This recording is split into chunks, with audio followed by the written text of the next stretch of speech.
الحمد لله الحمد لله الذي خلق الإنسان بكمال النعمة وخلقه في الدنيا بأنواع التكليف لإيجاد المصلحة التي هي عدار الحمى لأمة أحمده سبحانه وتعالى وأشكره على نعم التي أنزلها على سائر الأمة منها وجود الاستقلالية الخالصة في بلادتنا إندونيسيا المرغوبة. أشهد أن لا إله إلا الله وحده لا شريك له وأشهد أن سيدنا محمد عبده ورسوله. اللهم صل على سيدنا محمد صلى الله عليه وسلم وعلى آله وأصحابه ومن تبعهم بإحسان إلى يوم الدين وسلم تسليما كثيرا. أما بعد فيا عباد الله فيا أيها الناس اتقوا الله حق تقاته ولا تموتن إلا وأنتم مسلمون.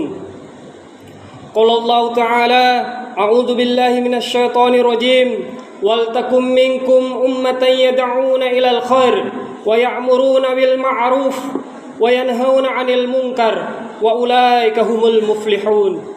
قال رسول الله صلى الله عليه وسلم في حديث قدسي عن أبو درداء يقول سمعت أبو قاسم صلى الله عليه وسلم يقول إن الله فعل يا عيسى إني بعيث من بعدك أمة إن أصابهم ما يحبون حمدوا الله وإن أصابهم يكرهون تصبوا وصبروا ولا حلم ولا علم كيف يكون هذا لهم ولا حلم ولا علم يا رب. قال الله تعالى أوتيهم من حلمي وعلمي أو كما قال رسول الله صلى الله عليه وسلم. Kaum muslimin sidang jamaah Jumat yang berbahagia, kita baru saja memasuki bulan Muharram. Ada yang memperingati satu surau dengan cara mencuci pusaka yang adat setahun sekali. Daerah Jawa pada khususnya, di daerah Yogyakarta ada juga yang memperingati satu Muharram dengan cara puasa bisu. Tidak ngomong mengelilingi benteng keraton seperti orang tawaf sebanyak 7 kali. Di Yogyakarta misalnya, mengumpamakan itu sebagai sarana memperkenalkan Islam karena menjadi pusat wisata dan mendatangkan uang, maka ritual ini menjadi adat istiadat bukan syariat. Di Solo misalnya, ada yang memperingati satu Muharram dengan mengarak kerbau yang dikenal dengan nama kerbau Kiai Slamet. Keliling benteng, nanti kalau kerbaunya sudah ngeletong, buan hajat, nanti dibikin keroyokan, rebutan. Yang belum punya jodoh, tabarukan punya jodoh. Yang belum laku mobilnya, tabarukan biar laku mobilnya. Beragam-ragam cara orang memperingati tahun baru Islam pada zaman dahulu yang sulit dirubah, terutama daerah Jawa. Maka dikatakanlah hanya adat ritual tahunan, asalkan tidak menyembah si kerbau tadi. Ada juga yang mengadakan pengajian, tapi bukan hanya setahun sekali, tapi usahakanlah setiap bulan. Maka para ibu-ibu, para suami, jangan hanya senam, tapi ketika diajak pengajian, ibu-ibu, istri-istri kita tidak mau datang. Inilah sumber fitnah yang terbesar. Bukankah suami akan ditanya atas istrinya, anaknya yang dipimpin? Sudahkah Anda sebagai suami mengajarkan agama? Sudahkah kita memaksa anak istri kita mendengar kajian agama offline maupun online? Jawaban kembali kepada bapak-bapak, ibu-ibu sekalian. Kalau di Dubai memperingati satu Muharram dengan menyalakan petasan di tower Al-Burj Khalifa, kalau di Malaysia memperingati dengan lomba lari di Brunei juga demikian meriahnya. Keramaian luar biasa menyambut satu Muharram. Yang tidak ada itu cuman di Saudi Arabia. Kenapa? Karena di sana sudah ada makam Rasulullah sallallahu alaihi wasallam. Setiap jamaah ziarah ke kubur Rasulullah sallallahu alaihi wasallam, memberikan salam kepada Nabi, baru masuk ke dalam Ka'bah. Itulah pasti daya tarik Ka'bah. didukung oleh syariat Islam yang kelima sebagai sumber potensi keuangan Saudi, maka hal-hal yang mengganggu ritual haji maka pasti dihukum. Karena potensi APBN negara Saudi terganggu. Di sini di Indonesia wisata religi minim, tidak ada bahkan, maka dibuat replika Ka'bahnya yang dari triplex, menandakan bahwa orang yang jauh sangat bersyukur ketika kebagian Islam. Lantas kemudian ada yang suka mengolok-ngolok peringatan itu, enggak ada tontonan apalagi tuntunan. Sudah pasti karena ini hanya cara mensiarkan ajaran Islam tanpa dipikir. Karena memang benar ini hanya memperingati, bukan mensyariatkan apalagi mewajibkan. Artinya yang mau silahkan, yang tidak mau silahkan. Karena itu negeri yang jauh dari Timur Tengah adalah negeri yang bangga memperingati hal-hal yang berkaitan dengan Rasulullah Sallallahu Alaihi Wasallam. Maka dari lahirnya mauludnya kita peringati, Isra Mi'rajnya kita peringati, Nuzulul Qur'annya kita peringati, Hijriyahnya kita peringati. Untuk apa? Agar orang yang jauh seperti kita di Indonesia tidak lupa terhadap Rasulullah Sallallahu Alaihi Wasallam. Maka khutbah kali ini bertepatan dengan 8 Muharram 4 Juli. Khatib ingin paparkan materi Muharram di rumah Allah yang mulia ini, di musola At-Tahiriyah ini. Arti masjid ini adalah yang bersih, yang jernih, yang terbuka hatinya menerima perbedaan kebenaran. Jadi kalau ada di sini sholat tapi tidak terbuka hatinya dan pola pikirnya, maka perlu bertafakkur lagi. Inilah salah satu cara tasakkur dan tafakkur memperingati satu Muharram. Asal jangan ikut ritual mandi setahun sekali, karena ciri-ciri muslim mukmin itu bersih dan dapat pahala jika mandi, memakai parfum dan datang ke masjid rumah Allah Subhanahu wa taala. Maka peringatan Hijriyah Rasulullah sallallahu alaihi wasallam diikuti oleh orang-orang yang hanya ada di sekitar Arab. Rasul meninggal, umatnya hanya sampai di sekitar Mekah dan sekitar Madinah. Rasul meninggal, umatnya belum sampai ke Indonesia. Umat Rasulullah meninggal paling jauh hanya sampai Ethiopia. Di Ethiopia kemudian sampai ke Yaman, belum sampai ke sini. Maka cerita tentang Rasulullah sallallahu alaihi wasallam hidup belum sampai ke Indonesia, hanya diceritakan di sekitar Madinah. Bahwa Rasul manusia mulia, punya sifat siddiq, tabligh, amanah dan fatona. Hanya seputaran Arab yang menikmati akhlak karakter beliau. Orang Indonesia belum menikmati nikmat iman. Makanya kalau kita berbicara hijriyah, maka kami lebih ingin menjelaskan bagaimana proses hijrahnya Islam dari Arab sampai ke Indonesia.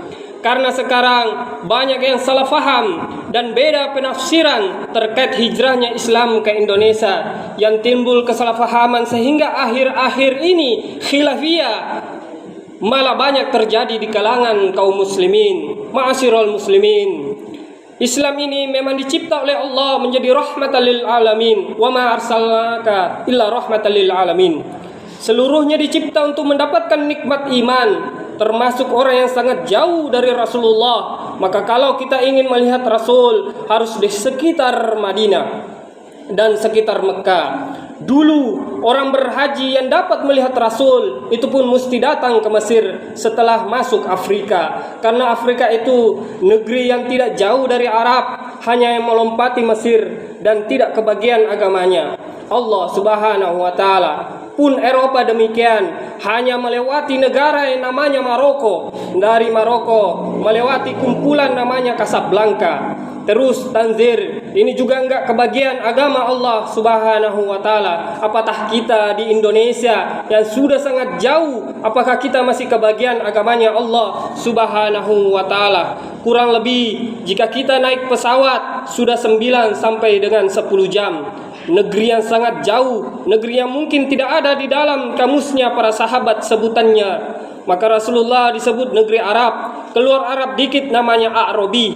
Mirip orang Arab itu sampai di Yaman, sampai di Suriah sebutannya A'rabi. Sudah mirip orang Arab. Sampai di Persia, Iran disebut mustaqtiba, orang yang suka memilih-milihkan bersolek. diri dengan orang Arab sampai di India disebut Ajam, suku Ajam. Itu India yang masih ada besar-besar, ada campuran, ada yang cantik, ada juga yang sederhana, rembes-rembes, kunyel, hitam, pesek, disebut Ajam. Kalau kita sebutannya yang kecil-kecil, ireng-ireng, pendek-pendek, rembes-rembes. Maka dalam kamus bahasa tidak ada sebutan kaum Indonesia, tapi hari ini orang yang kecil-kecil, pendek-pendek ini, rembes-rembes ini yang tidak ada kamusnya dalam sebutan Arab, Arabi, Musta'tiba dan Ajam hari ini, Islam Indonesia menunjukkan kekuatannya menjadi Islam yang terbaik di dunia. Ketika Islam yang ada di Suriah, Sam, Palestina mau runtuh, ketika Islam yang ada di Afghanistan mau runtuh, ketika Islam yang ada di Eropa, Turki mau runtuh, sudah musnah, hanya berkembang sedikit. Sedangkan kekuatan Islam terbesar hari ini ada di Indonesia. Orang haji yang paling banyak ada di Indonesia. Masjid yang paling banyak ada di Indonesia, tempat sholat yang paling banyak ada di Indonesia, orang yang hafal Al-Quran paling banyak ada di Indonesia. Indonesia sekarang tumbuh subur menjadi inspirasi Islam di dunia. Bagaimana presiden terpilih mempresentasikan Islam dan kopiah hitamnya berseluruh agenda di luar negeri sampai membuat semua orang terpukau, bahkan luar negeri bertanya-tanya dengan Islam Indonesia. Akhirnya orang-orang ini datang ke sini, pingin tahu ada apa dengan Islam Indonesia. Itulah kuasa Allah Subhanahu wa taala. Lillahi ma fis samawati wa ma fil ard. Miliklah Allah segala kerajaan yang ada di langit dan di bumi, dan diberikan kepada orang yang dikehendakinya. Di Arab, simbol Islam itu sebagai besar adalah berjubah, bersorban seperti Pakistan, seperti di Yaman. Begitu masuk ke sini, ketemunya orang yang tidak berjubah, jubahnya malah dipotong, yang di bawah jadi sarung, yang atas jadi baju kokoh, jadi baju takwa. Kalau masih kain sisanya ada jadi serban. Maka akhir-akhir ini orang salah faham dengan Islam Indonesia, sehingga ketika salah faham dia tidak mau belajar lebih dalam, karena mereka merasa ilmu Islamnya sudah cukup, sehingga ilmu sejarah Islam tidak dipelajari. Untuk menganalisis sejarah Islam Indonesia akhirnya tidak sambung karena ketemu kulit luarnya saja. Tapi kalau sudah belajar dengan sangat komprehensif, maka mereka akan tahu, apalagi belajar ke pondok-pondok, ke kiai-kiai sejarah Islam di Jawa. Karena yang menyebabkan Islam ini berkembang ke seluruh Indonesia itu jasa ulama di Jawa. Namanya Raden Rahmat alias Wali Syekh Sunan Ngampel. Jadi kalau berbicara Islam Indonesia, bagaimana membawa Islam yang lahir dari Arab sampai ke sini, jangan sekali-sekali meninggalkan Sunan Ampel.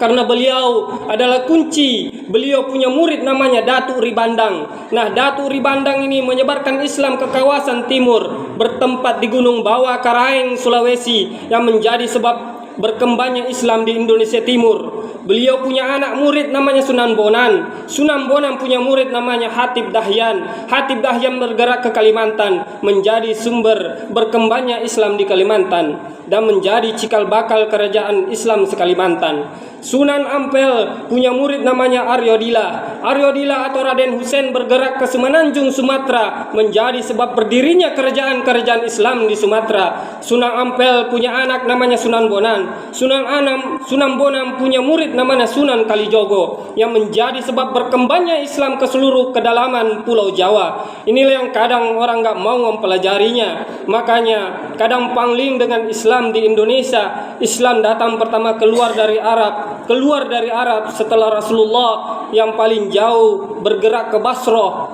dan Basrah sekarang Irak. Siapa yang ke situ? Sayyidina Ali bin Abi Thalib.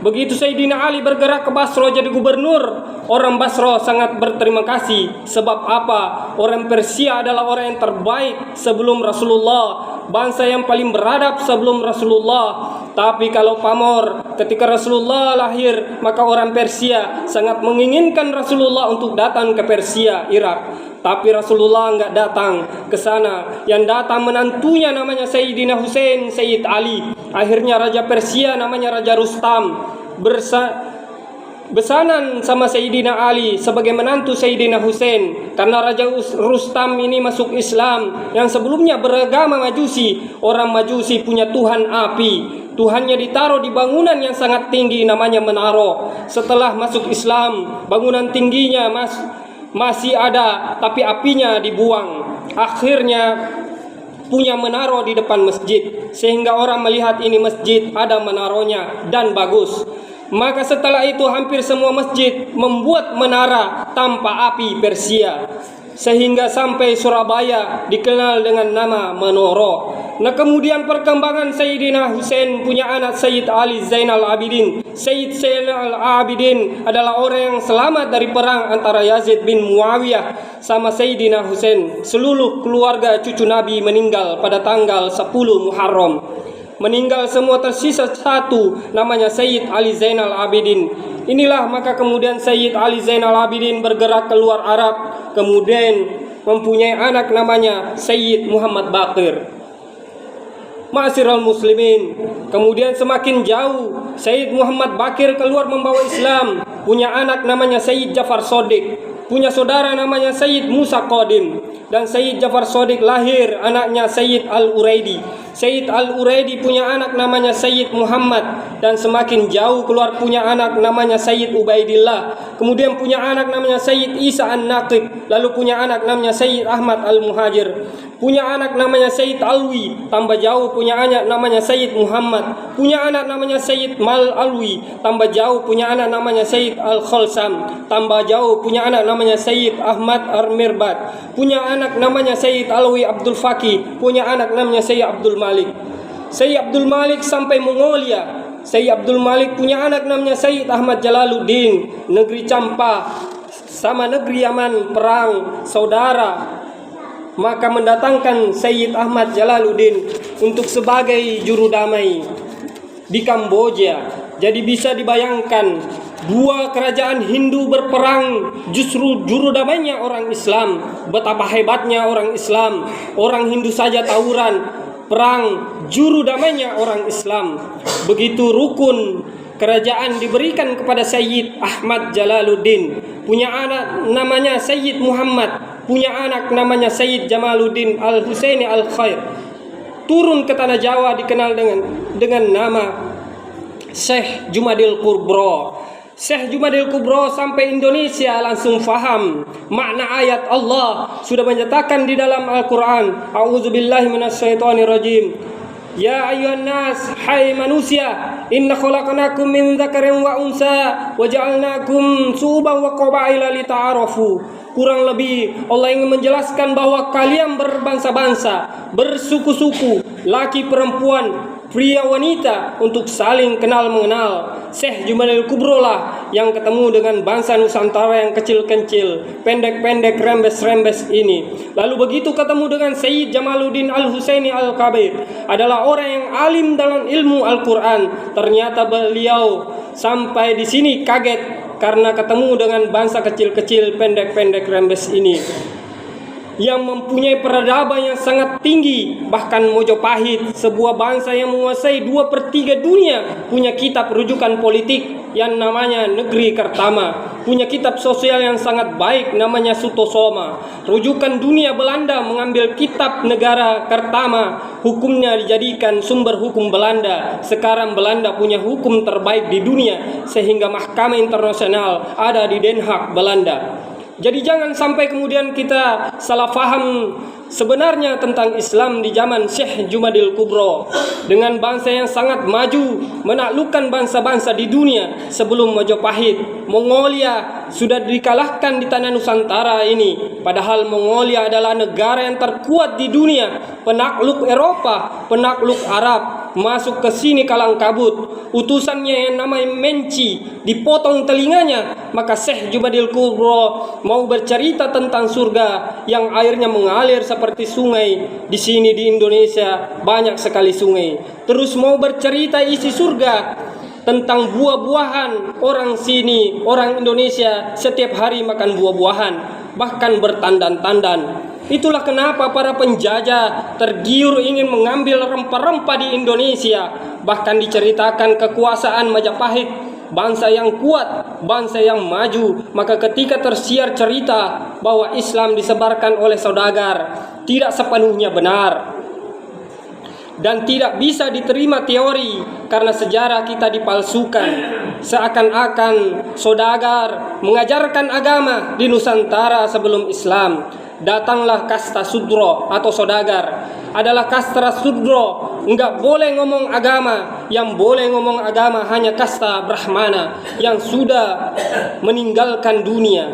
Kalau istilah Islam sufi, sankhal, sansalik, kasta di bawahnya namanya kasatria, kasta para raja-raja. Tidak boleh ngomong agama karena ngurusi dunia. Di bawah para raja-raja ada kasta wasia, kastanya pegawai kerajaan, kastanya pasukan. Juga enggak boleh ngomong agama, kasta di bawahnya ada kasta sudro, pedagang, apalagi petani atau tukang. Sudro tidak boleh ngomong agama, di bawahnya ada kasta namanya paria, kastanya para pengemis. Di bawah kasta paria ada kuca, kastanya pencopet. Di bawah kuca ada meka, kastanya maling. Tapi kalau ketahuan lari, di bawah ini ada kasta candala, para begal. Kalau berani dan ketahuan mereka berkelahi, maka kasta sudro tidak mungkin boleh menyebarkan agama. Maka disitulah kuncinya, bahwa Syekh Jumadil Kubro punya pemahaman yang sangat jauh tentang bagaimana cara mengislamkan. Maka Syekh Jumadil Kubro tidak banyak melakukan apa-apa, tapi mencetak generasi berikutnya. Syekh Jumadil Kubro paling ngajar Al-Quran. Ketika orang Jawa diajar Al-Quran rumit, Syekh Jumadil Kubro kaget. Kenapa dia ajar Alhamdu? Enggak bisa, karena orang Jawa punyanya hono coroko, keluarnya Al-Kamdu. Diajarkan ya Hayyu ya Qayyum, dijawab ya Qayyu ya Qayyum. Diajar Rabbil Alamin, orang Jawa enggak bisa, punya huruf Ain, punyanya ngo, maka keluar Rabbil Alamin. Diajar huruf do, orang Jawa enggak punya huruf do, punyanya Allah, maka Ramadan menjadi Ramalan. Maka pekerjaan berikutnya adalah sumpah Syekh Jumadil Kubro menyiapkan dua anaknya. Yang pertama namanya Maulana Ishaq, anak yang satunya namanya Ibrahim Asmorogondi. Anak dua ini bagaimana membangun Islam di Indonesia. Tapi pada awalnya Islam ini susah, karena di tanah Jawa tumbuh ajaran yang suka memakan manusia. Nama ajaran Bayi Rawa Tantra. Makanya orang hebat namanya Cakra Birawa. Truk-truknya orang hebat Bayi Rawa itu dari istilah Bayi Rawa Tantra. Bayi Rawa Tantra adalah orang yang mampu melakukan ilmu, namanya Norogo Sukmo. Supaya iso Norogo Sukmo, orang itu punya adat namanya Panca Makara, laki perempuan kumpul kebo. Supaya nafsunya tak terbendung, supaya pikirannya minumannya arak, supaya perutnya enggak keracak kerucu, makannya tumpeng, supaya nanti sukmanya keluar tubuhnya enggak bergerak, makan daging manusia. Maka di Jawa tumbuh Sumanto. Setelah itu di sini lahir orang-orang yang mampu Norogo Sukmo. Sukmono pergi diajak nyuri, namanya ngepet. Sukmanya pergi bunuh orang, namanya santet. Sukmanya pergi untuk mencintai perempuan, namanya pelet. Di Jawa tumbuh santet, pelet, dan ngepet. Beberapa kiai mati dimakan sama orang ini untuk upacara. Inilah nama pasukan, juga ada hubungannya dengan G30 SPKI, Cakra Birawa. Upacaranya namanya ketra. Makanya setiap daerah kalau ada namanya setro adalah dulu pusat persembahan Bayi Rawa Tantra. Yang kita tahu di Gresik ada 3, di Sulawesi ada 1. Ini yang kemudian menghasilkan cerita beberapa kiai dimakan. Akhirnya didatangkan kiai yang gak bisa dimakan, namanya Sayyid Samsuddin Al-Bakir Al-Farsi. Tidak, lidah Jawa sudah susah menyebut Sayyid Samsuddin Al-Bakir Al-Farsi. Maka di Jawa dikenal dengan nama Syekh Subakir. Dikejar-kejar sama Syekh Subakir, larilah pengamal ilmu hitam ini. Sebagian lari ke barat, sebagian lari ke timur. Yang lari ke timur naik ke Gunung Kawi Malang, lari ke Alas Purwo Bayuwangi. Di Alas Purwo Bayuwangi dipimpin oleh Bayi Rawa, namanya Minak Sambuyu Bajul Sengoro. Syekh Subakir sudah sepuh, maka muridnya namanya Mbak Ishaq, putra Syekh Jumadil Kubro, ngejar ke Bayuwangi. Akhirnya Minak Sambuyu yang punya ilmu hitam tadi menyerahkan anaknya yang perempuan, dikasihkan sama Syekh Maulana Ishaq. Pernikahan itu melahirkan Raden Ainul Yakin Sunan Giri, makamnya di Gresik. Sebagian lari ke Kediri berpusat di Patung Kotok. di daerah Pagu Pemenang. Akhirnya dikejar sama Sunan Bonan, putra Sunan Ampel, cucu Bab Ibrahim Asmarokondi, putranya Syekh Jubanil Kubro. Sampai di Kediri dikejar sama Sunan Bonan. Sebelum mengejar di Kediri, bertapa dulu di daerah namanya Bawean. Maka orang Bawean merasa memiliki Sunan Bonan, akhirnya menyerah bareng-bareng, dikasih ampunan. Ya sudah, mutermu, ritualmu tetap tidak masalah, asal jangan telanjang. Dikasih baju lalu arak, miras haram diganti dengan teh sama kopi dan air putih. Tumpengnya dihalalkan karena tidak masalah. Daging manusia diganti dengan daging itik, diganti dengan daging manila dan daging ayam. Ma'asyiral muslimin rahimakumullah. Kemudian kalimat mantelang Rogo Sukmo diganti dengan kalimat la ilaha illallah. Anak-anak yang baru datang ke Indonesia baru belajar Islam pangling, ini bikinan siapa? Di Arab tidak ada, makanya banyak yang memusyrik-musyrikkan tumpeng. Tapi pengikut para wali songo, orang-orang Surabaya, enggak ada yang mempersoalkan karena sudah paham yang syirik tadi ritualnya. Makan daging manusianya, minuman kerasnya, kumpul keboknya sudah hilang, yang tinggal adalah tumpeng. Anak-anak kita tidak mau belajar sejarah, malah belajar dari Arab. Makanya menyalahkan karena tidak tahu asal muasal suatu peradaban. Maka kudu hati-hati bernarasi, kudu hati-hati berdakwah, dan menyampaikan faham Islam harus secara kafah, secara menyeluruh. Kita belajar sejarah siro Nabi, siro sahabat, dan siro sejarah Islam di Mekah dan Madinah, di Yasrib, bahkan sejarah Islam di Indonesia. Dari sejarah itulah kita harus berhati-hati dalam memilih guru. Jangan berguru ngasal. Lihat dulu apakah dia pernah berguru ke guru yang punya sanad, ilmu yang jelas. Boleh jadi dia pandai agama syariat, faham agama, tapi apakah guru dia faham hakikat? Apakah guru kita faham thariqat? Dan apakah guru kita faham ma'rifat? Memang betul yang disampaikan kitab dikarang oleh Arab Saudi, lalu ditranslate, diterjemahkan maknanya ke bahasa Indonesia, tapi lantas mudorotnya semakin banyak. Adalah sering salah tafsir, sering salah makna, karena bahasa Arab kosakatanya 12,3 juta kosakata bahasa Arab, sementara kosakata bahasa Indonesia hanya 120.000. Tidak bisa mencukupi 1 jutanya saja dari kosakata bahasa Arab. Maka kita perlu guru yang pernah berguru langsung ke sahabat, bahkan bersanad ke Nabi Muhammad sallallahu alaihi wasallam, agar penjelasan agama detail, tidak ada yang ditutup-tutupi. Justru pendirian Muhammadiyah, Kiai Ahmad Dahlan tahun berdiri 1912, bersanad ilmunya sampai ke Rasulullah. Begitupun pendiri NU Nahdlatul Watan, Kiai Hashim Asy'ari tahun 1926, jauh 20 tahun sebelum Indonesia merdeka.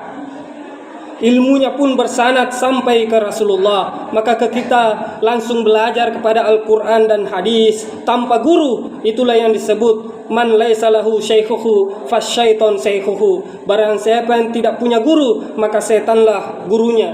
Sedangkan belajar agama tentang apotik, tentang politik saja ada sekolahnya. Belajar tentang mesin, benda, ada jurusan teknik mesin. Begitupun agama, ada jurusan fikih, ada jurusan tauhid, ada jurusan faraid, ada jurusan nahwu, ada jurusan sorof, tarbiyah, mustalah hadis, mantik, kitab Bidayatul Mujtahid, 4 kitab mazhab, dan jurusan perbandingan Islam lainnya. Sebagaimana karena persoalan umat adalah kompleks. Permasalahan dari Sabang sampai Merauke pasti beda. Permasalahan dari Miangas sampai Pulau Rote beda-beda masalah. Otomatis guru kiai yang sering keliling Indonesia paham betul setiap masalah beda solusi, beda penyakit pasti beda obat, dan beda merek motor pasti beda juga onderdil part-partnya. Tidak mungkin oli motor Honda dimasukkan ke dalam motor Suzuki. Apalagi agama ini luas, harus belajar agama dari bangun tidur sampai tidur kembali. Ma'asyiral muslimin rahimakumullah. Barakallahu li wa lakum fil Qur'anil Karim wa nafa'ni wa iyyakum bima fihi minal ayati wa dzikril hakim. Aqulu qouli hadza wastaghfiru innahu wal ghafurur rahim.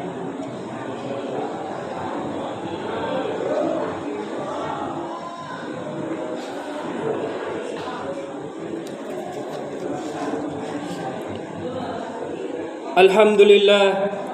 Alhamdulillahilladzi bi ni'mati tatimmus sholihat wa bi fadlihi tatanazzalul khairati wal barakat wa bi taufiqi tatahaqqaqul maqasidul wal a'ghayat. Asyhadu an la ilaha illallah wahdahu la syarikalah wa asyhadu anna Muhammadan abduhu wa rasuluh la nabiyya ba'da. Allahumma sholli wa sallim wa barik ala sayyidina Muhammad wa ala alihi wa ashabihi al-mujahidin at-tahirin, amma ba'du. Fa ya ayyuhal hadirun usikum wa iyaya bittaqwallah wa ta'atihi la'allakum tuflihun. Ya ayyuhalladzina amanu taqullaha haqqa tuqatih wa la tamutunna illa wa antum muslimun. A'udzu billahi minasyaitonir rajim. Bismillahirrahmanirrahim. Allahumma sholli ala sayyidina Muhammad wa ala ali Muhammad kama shallaita ala sayyidina Ibrahim wa ala ali sayyidina Ibrahim wa barik ala sayyidina Muhammad wa ala ali sayyidina Muhammad kama barakta ala sayyidina Ibrahim wa ala ali sayyidina Ibrahim innaka Hamidun Majid. Allahumma ghfir muslimina wal muslimat wal mu'minina wal mu'minat al ahya'i minhum wal amwat ya qadiyal hajat. Rabbana zalamna anfusana wa illam taghfir lana wa tarhamna lanakunanna minal khasirin. Rabbana atina fid dunya hasanah wa fil akhirati hasanah wa qina azabannar. Inna Allah ya'muru bil 'adli wal ihsan wa ita'i dzil qurba wa yanha 'anil fahsya'i wal munkar wal baghi